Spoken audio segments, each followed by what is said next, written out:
नमस्कार, आपके साथ मैं हूं समीर अब्बास। भारतवर्ष का नंबर 1 बुलेटिन आप देखने जा रहे हैं। मेरे साथ करुणा शंकर और निधि वसंदानी भी मौजूद हैं। शुरुआत अहम खबर के साथ कर रहे हैं। प्रधानमंत्री नरेंद्र मोदी ने आज समंदर में प्राचीन द्वारका जी के दर्शन किए। पीएम ने मोर पंख भी समर्पित किए। आपको प्रधानमंत्री की आस्था की डुबकी की पूरी तस्वीर दिखाते हैं।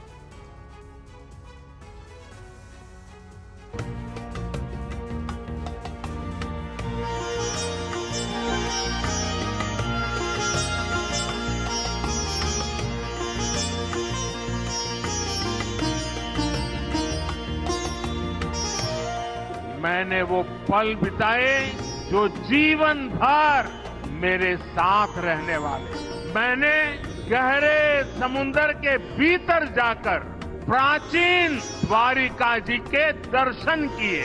आज जब मैं गहरे समुद्र के भीतर द्वारिका जी के दर्शन कर रहा था, तो मैं पुरातन वही भव्यता, वही दिव्यता मनोमन अनुभव कर रहा था।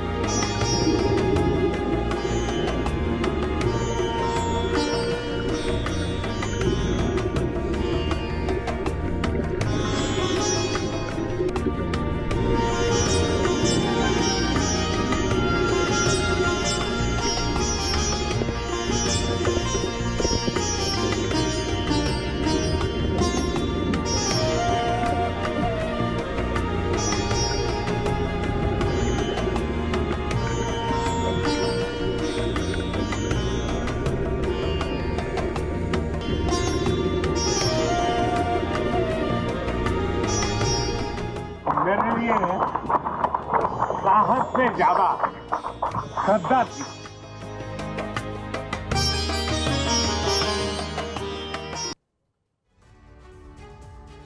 और साथ ही पीएम मोदी ने गुजरात को 52,000 करोड़ की सौगात देने के पहले द्वारकाधीश और बेट द्वारका मंदिर में विशेष पूजा अर्चना भी।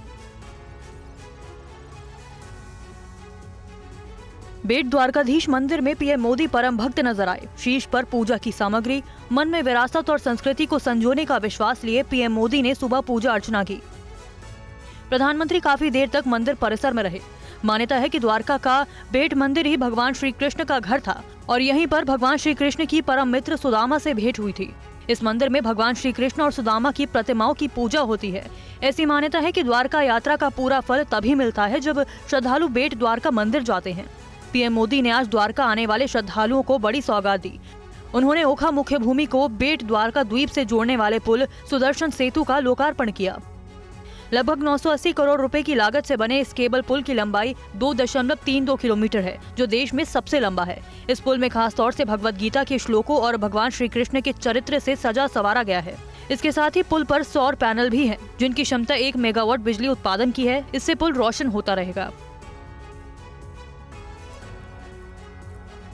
वहीं गुजरात के जामनगर में एक रैली को संबोधित करते हुए प्रधानमंत्री मोदी कांग्रेस पर लूट खसोट को बढ़ावा देने का प्रधानमंत्री मोदी ने आरोप लगाया।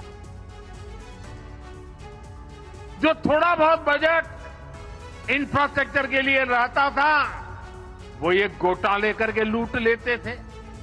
जब देश में टेलीकॉम इंफ्रास्ट्रक्चर को बढ़ाने का समय आया, कांग्रेस ने 2G घोटाला कर दिया।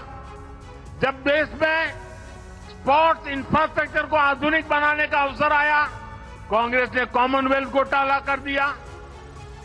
जब देश में डिफेंस इंफ्रास्ट्रक्चर को मजबूत करने की बारी आई, कांग्रेस ने हेलीकॉप्टर और सबमरीन घोटाला कर दिया।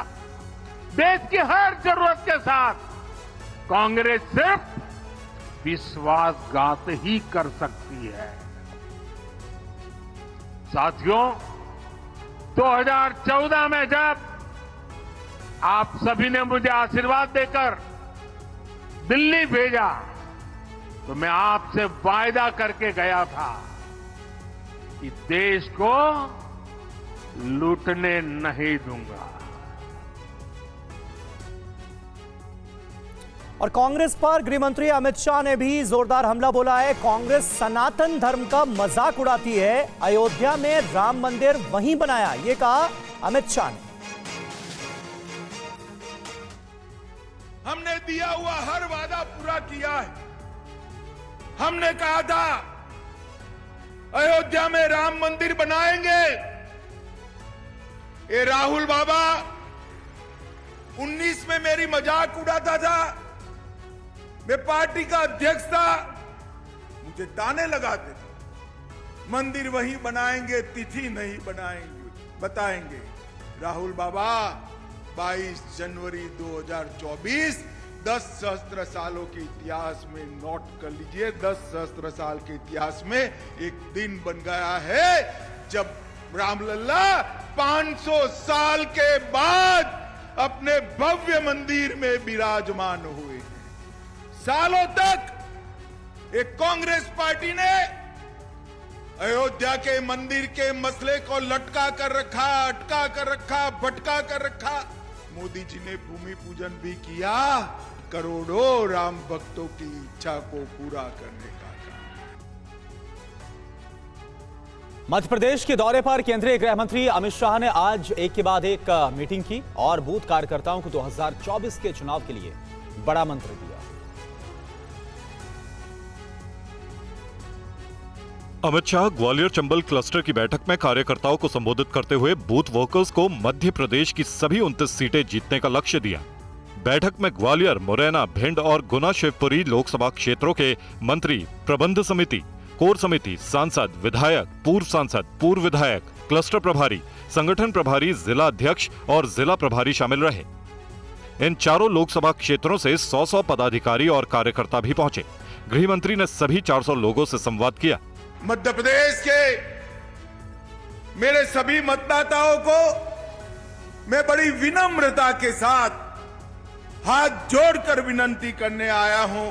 19 में 1 बच गई थी, 19 में 1 बच गई थी, 24 में 29 की 29 सीटें देकर मोदी जी की झोली भर दीजिए और 400 का आंकड़ा पार कराइए।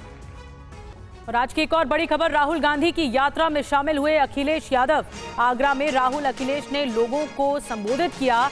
उत्तर प्रदेश में आज राहुल की यात्रा का आखिरी दिन है।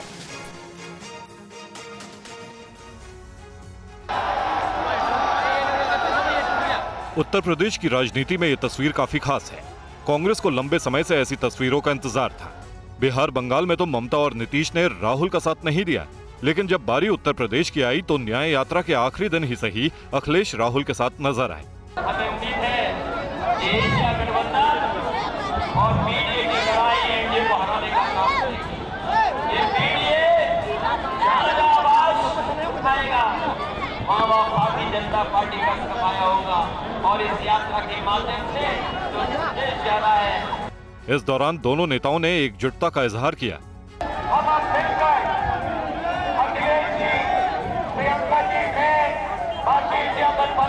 जो हिंदुस्तान में नफरत फैलाई गई है, जो भाई को भाई से लड़ाया गया है, इसके खिलाफ हमें खड़ा होना है, मिलकर खड़ा होना है।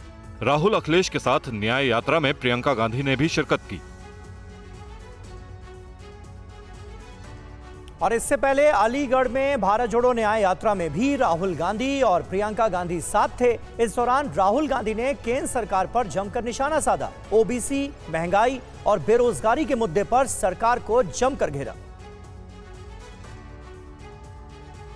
राहुल गांधी की भारत जोड़ो न्याय यात्रा यूपी बुलंदशहर से शुरू होकर अलीगढ़ पहुंची। राहुल गांधी की न्याय यात्रा में प्रियंका गांधी भी मौजूद थी। कांग्रेस कार्यकर्ताओं ने राहुल और प्रियंका का जोरदार स्वागत किया। राहुल गांधी ने अलीगढ़ में केंद्र सरकार पर जोरदार हमला किया। ओबीसी का मुद्दा उठाकर मोदी सरकार पर निशाना साधा। हिंदुस्तान के सब गरीब लोगों के साथ 24 घंटा इस देश में अन्याय होता है। किसान के खिलाफ अन्याय होता है, छोटे दुकानदार के खिलाफ अन्याय होता है, युवाओं के खिलाफ अन्याय होता है, सड़कों पे माताओं बहनों के खिलाफ अन्याय होता है। हिंसा का कारण, नफरत का कारण अन्याय है। राहुल गांधी के बाद प्रियंका गांधी ने भी युवाओं के रोजगार उठाकर केंद्र सरकार पर हमला बोला। प्रियंका गांधी ने किसान का भी मुद्दा उठाया। किसान तब भी सड़क पे बैठा था, आज भी सड़क पे बैठा है। गन्ने का जो खरीद का दाम है वो पिछले 8 सालों में 55 रुपए बढ़ा है, बस 55 रुपए। और आप बताओ, आप जब दुकान जाते हो सब्जी खरीदने, फल खरीदने, कुछ बनाना है घर पे, तो क्या होता है? आगरा में न्याय यात्रा के दौरान प्रियंका गांधी ने कहा कि राहुल की न्याय यात्रा का आज बड़ा दिन है। कांग्रेस और समाजवादी पार्टी मिलकर बीजेपी का मुकाबला करेंगे।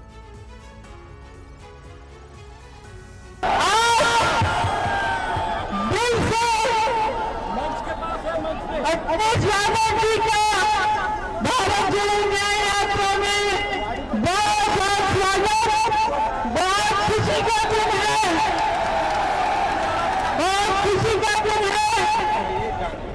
बने अखिलेश जी, राहुल जी भाई बनके आगे का विजन है लड़ने जा रहे हैं। वहीं आज प्रधानमंत्री मोदी ने रायबरेली में एम्स का वर्चुअली उद्घाटन किया। इस मौके पर केंद्रीय मंत्री स्मृति ईरानी और सीएम योगी आदित्यनाथ भी मौजूद रहे। इस मौके पर केंद्रीय मंत्री स्मृति ईरानी ने एनडीए के 400 सीटों के आंकड़े को पूरा करने की अपील की है। जब मोदी प्रधानमंत्री बने, योगी मुख्यमंत्री बने, अमेठी में 4 लाख परिवारों को पहली बार नल से जल मिला। जब नरेंद्र मोदी ने जल जीवन मिशन की शुरुआत की, अमेठी में पहली बार 1,08,000 गरीबों को आवास मिला। जब मोदी ने शुरुआत की, अमेठी में पहली बार 3 लाख इज्जत घर मिले। अमेठी में कमल फूल चुका है। अब की बार रायबरेली भी कहती है कि 370 नहीं, एनडीए 400 पार। आप कामगारों को अपना सहयोग और आशीर्वाद देंगे। पुनः प्रधानमंत्री मोदी जी की अनुपस्थिति में ही सही, लेकिन जहां भी वो है, निश्चित रूप से रायबरेली से हम सब की आवाज जाएगी कि नरेंद्र मोदी है। तभी इतने विलंब के बाद भी बीजेपी के राज में मोदी है, तो एक रायबरेली भी मुमकिन है। और अब खबर दिल्ली से, जहां पानी के बिलों को लेकर आम आदमी पार्टी ने विरोध प्रदर्शन किया। दिल्ली के मुख्यमंत्री अरविंद केजरीवाल ने पानी के बिल के बहाने एलजी और बीजेपी पर हमला बोला। ये रिपोर्ट देखिए।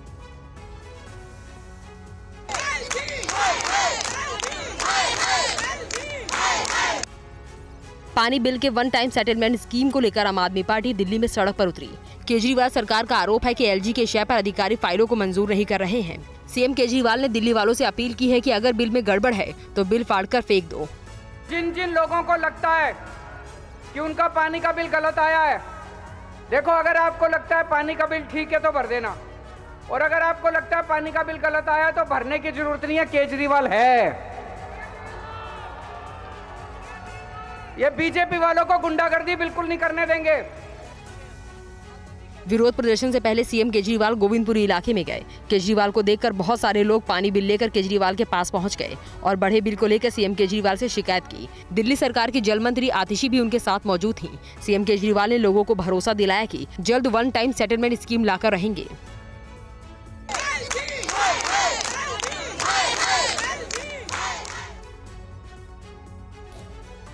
लोकसभा चुनाव नजदीक आते ही बहुजन समाज पार्टी में बगावत देखने को मिल रही है। दानिश अली के निष्कासन के बाद अब अंबेडकर नगर से बीएसपी के सांसद रितेश पांडे ने बीएसपी से इस्तीफा देकर बीजेपी का आज दामन थाम लिया। लोकसभा चुनाव का ऐलान किसी भी दिन हो सकता है। समय काफी कम बचा है। ऐसे में पाला बदलने वाले नेता भी समय बर्बाद नहीं करना चाहते हैं। अंबेडकर नगर से बीएसपी सांसद रितेश पांडे ने आज सुबह पहले पार्टी से इस्तीफा दिया। इस्तीफे के कुछ ही घंटे बाद ये तस्वीरें सामने आई। उत्तर प्रदेश के डिप्टी सीएम ब्रजेश पाठक ने उन्हें बीजेपी की सदस्यता दिलाई। गुलदस्ता देकर रितेश पांडे का पार्टी में स्वागत किया गया। हाथी की सवारी छोड़कर बीजेपी का दामन थामने वाले रितेश पांडे ने इस दौरान क्या कहा, सुनिए। खास तौर से मैं देश के यशस्वी प्रधानमंत्री आदरणीय श्री नरेंद्र मोदी जी के विजन को देखते हुए जो विकसित भारत की एक कल्पना है, उसमें अपना सहयोग देने के लिए इस बड़े मिशन के साथ भारतीय जनता पार्टी के साथ जुड़ करके और उनके नेतृत्व में काम करने के लिए आगे आया हूं। बड़ी बात यह है कि रितेश पांडे के पिता राकेश पांडे फिलहाल समाजवादी पार्टी से विधायक हैं। बेटे के पाला बदलने के बाद पिता राकेश पांडे ने भी राज्यसभा चुनाव में बीजेपी को वोट करने का फैसला किया है। यानी कि बीजेपी ने एक तरह से यूपी में दोनों प्रमुख विपक्षी पार्टियों को झटका दिया है। और दूसरे दलों में ठिकाना तलाश रहे बीएसपी सांसदों को लेकर पार्टी अध्यक्ष मायावती ने आज एक पोस्ट किया है। मायावती ने कहा कि जीतने वाले सांसदों को वफादारी दिखानी चाहिए। बीएसपी सुप्रीमो मायावती का ये पोस्ट ऐसे समय में आया है जब लोकसभा चुनाव का बिगुल बजने वाला है। वहीं बीएसपी के सांसद लगातार पार्टी छोड़ रहे हैं। मायावती ने अपने पोस्ट में ये भी लिखा है कि बीएसपी राजनीतिक दल के साथ ही परम पूज्य बाबा साहेब डॉक्टर भीमराव अंबेडकर के आत्मसम्मान और स्वाभिमान के मिशन को समर्पित मूवमेंट भी है, जिस कारण इस पार्टी की नीति और कार्यशैली देश की पूंजीवादी पार्टियों से अलग है, जिसे ध्यान में रखकर ही चुनाव में पार्टी उम्मीदवार भी उतारती है। मायावती ने यह भी कहा है कि सभी मौजूदा सांसदों को टिकट नहीं दिया जा सकता, इसलिए ऐसे सांसद इधर उधर भटक रहे हैं। अगर देखें तो लोकसभा चुनाव 2019 में बीएसपी के 10 सांसद जीते थे। कहा जा रहा है कि सभी इस समय दूसरे दलों के संपर्क में हैं। गाजीपुर के सांसद अफजाल अंसारी को इस बार समाजवादी पार्टी ने टिकट दिया है। रितेश पांडे भी पार्टी से इस्तीफा दे चुके हैं। अकेले दम पर चुनाव लड़कर गेम चेंजर होने का दावा कर रही बीएसपी को अपने सांसदों पर ही यकीन नहीं है। बीएसपी नेता अक्सर अलग अलग दलों के मंच पर भी देखे जा रहे हैं। अमरोहा से सांसद दानिश अली पार्टी से निलंबित होने के बाद खुलकर कांग्रेस के साथ दिख रहे हैं। यूपी के सीएम योगी आदित्यनाथ ने यूपी पुलिस सिपाही भर्ती परीक्षा लीक होने की घटना को राष्ट्रीय अपराध बताया और कहा कि युवाओं के साथ अन्याय होने नहीं देंगे। शुरुआती जांच में आशंका जताई गई है कि सूबे में 4 जगहों पर पेपर लीक किया गया है। यूपी पुलिस सिपाही भर्ती परीक्षा रद्द करने के बाद सीएम योगी ने ऐलान कर दिया है कि आरोपियों के खिलाफ कठोर कार्रवाई की जाएगी। पहले दिन से हम लोगों ने तय किया है कि युवाओं के जीवन और उनके भविष्य के साथ जो खिलवाड़ करेगा, हम लोग भी जीरो टॉलरेंस की नीति को अपना करके उन तत्वों से उतनी ही सख्ती और कठोरतम तरीके से निपटने का काम करेंगे जो हमारे युवाओं के भविष्य के साथ खिलवाड़ करने का दुस्साहस करेगा। और सरकार ने जो कार्रवाई प्रारंभ की है, प्रारंभ में भी की थी, अब फिर एक बार और कार्रवाई हम लोग करने जा रहे हैं उसी लोगों को खिलाफ। 17 और 18 फरवरी को परीक्षा के दौरान नकल करने वाले अभ्यर्थियों के मददगारों की लिस्ट एसटीएफ ने तैयार कर ली है। पता चला है कि आगरा, मथुरा, प्रतापगढ़ और बलिया इन चारों जगह से पेपर लीक किए जाने के सुराग मिले हैं। गिरफ्तार किए गए सभी आरोपियों के नेटवर्क को खंगाला जा रहा है। इस बीच गाजियाबाद से गिरफ्तार महिला अभ्यर्थी रिया चौधरी को नकल कराने वाले गुरबचन के गैंग लीडर मोनू मलिक और कपिल की तलाश तेज की गई है। बताया जाता है कि मोनू मलिक और कपिल पश्चिम उत्तर प्रदेश और उत्तराखंड में पेपर लीक करने वाले गैंग के सरगना हैं। एसटीएफ उन लोगों की भी तलाश कर रही है जिन्हें पेपर मिला और उनका सुराग भी ढूंढ रही है जिन्होंने पेपर मुहैया कराया है। और चलिए अब खबर पश्चिम बंगाल से। हिरासत में लिए गए फैक्ट फाइंडिंग टीम के सदस्यों को पुलिस ने छोड़ दिया। ये टीम मानवाधिकार उल्लंघन के आरोपों की जांच के लिए संदेश खाली जा रही थी, जिनके सदस्यों को 70 किलोमीटर दूर भोजेर हाट में ही रोक लिया गया था।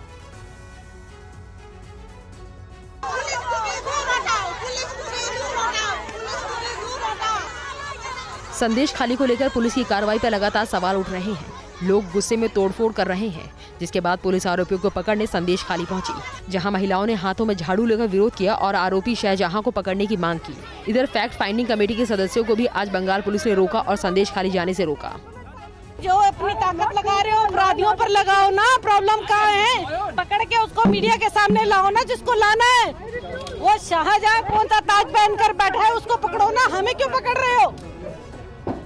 तमाशा बना कर रखा हुआ है कानून का। बंगाल की पुलिस का रोल पूरा बायस्ड है। जिस तरह से महिलाओं के संग अट्रोसिटीज हुई है, उनके संग क्या ट्रीटमेंट की होगी पुलिस ने? उनको किस तरह से दबाया गया होगा कि अगर आप बात सच्चाई सामने रखोगे, सारा it's like a police state, it's like a state of fear. Fact finding committee ने कहा है कि वो मामले में राज्यपाल से मुलाकात करेंगे, साथ ही जल्द ही गृह मंत्री अमित शाह से भी मुलाकात करेंगे। आगे बढ़ते हैं। उत्तराखंड सरकार विरोध के नाम पर उपद्रव मचाने वालों के साथ सख्ती से निपटेगी। धामी सरकार बहुत जल्द इससे जुड़ा विधेयक लाने जा रही है। उत्तर प्रदेश की तर्ज पर अब उत्तराखंड में भी सरकार दंगाइयों के घर जाकर पैसा वसूलेगी। विरोध प्रदर्शन के नाम पर सरकारी और निजी संपत्ति को नुकसान पहुंचाने वाले उपद्रवियों पर लगाम लगाने के लिए उत्तराखंड सरकार उत्तराखंड सार्वजनिक और निजी संपत्ति क्षति वसूली विधेयक लाएगी। 26 फरवरी से शुरू होने वाले बजट सत्र में विधेयक लाएगी, जिसमें विरोध प्रदर्शन के दौरान नुकसान की वसूली का प्रावधान होगा। वसूली के लिए ट्रिब्यूनल का गठन भी किया जाएगा। ट्रिब्यूनल के अध्यक्ष रिटायर्ड जिला जज होंगे। उत्तर प्रदेश की योगी सरकार 2022 में इस तरह का विधेयक ला चुकी है, जिस पर सख्ती से अमल किया जा रहा है। उत्तराखंड में हाल के दिनों में हिंसा और प्रदर्शन की कई घटनाएं सामने आ चुकी हैं, जिसमें सरकारी संपत्ति का नुकसान हुआ है। ताज़ा घटना हल्द्वानी के बनभूलपुरा की है, जहां अतिक्रमण हटाने को लेकर जमकर हिंसा और तोड़फोड़ हुई थी, जिसमें कई लोगों की गिरफ्तारी हो चुकी है और घटना की जांच चल रही है। यूपी की ही तर्ज पर उत्तराखंड सरकार इस घटना में शामिल आरोपियों के पोस्टर भी जारी कर चुकी है।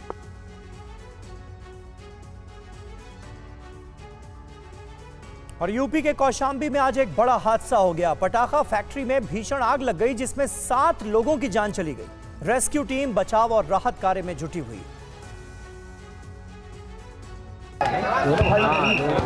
कौशाम्बी के भरवारी इलाके में पटाखा फैक्ट्री में आग लगने के बाद अफरा तफरी मच गई। धमाके में पटाखा फैक्ट्री जमींदोज हो गई। पटाखा फैक्ट्री में काम कर रहे कई मजदूरों की मौत हो गई। कई मजदूर गंभीर रूप से झुलस गए। आग लगने के बाद काफी देर तक रुक रुक कर धमाके की आवाज आ रही थी।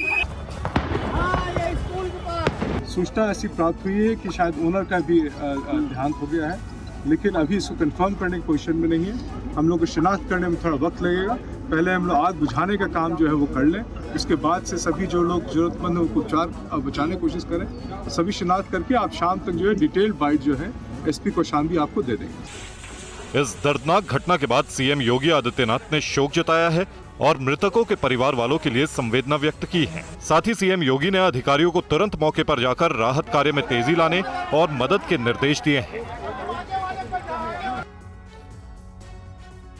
और खबर जम्मू कश्मीर से है। कश्मीर में भारी बर्फबारी हो रही है। बर्फबारी के बाद कश्मीर के गुलमर्ग में जन्नत सा नजारा चारों तरफ नजर आ रहा है।